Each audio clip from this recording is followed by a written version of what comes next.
این دوتا کلمه رو خیلی با هم دیگه اشتباه میگیرن و بد تلفظشون میکنن.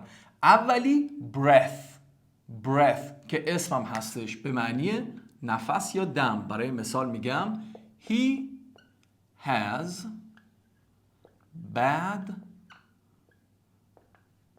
breath، یعنی اون نفسش بو میده یا دهنش بو میده. یا اگه بخوام اینو با فعل استفاده کنم میگم take a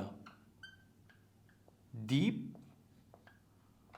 breath، یعنی نفس عمیق بکش.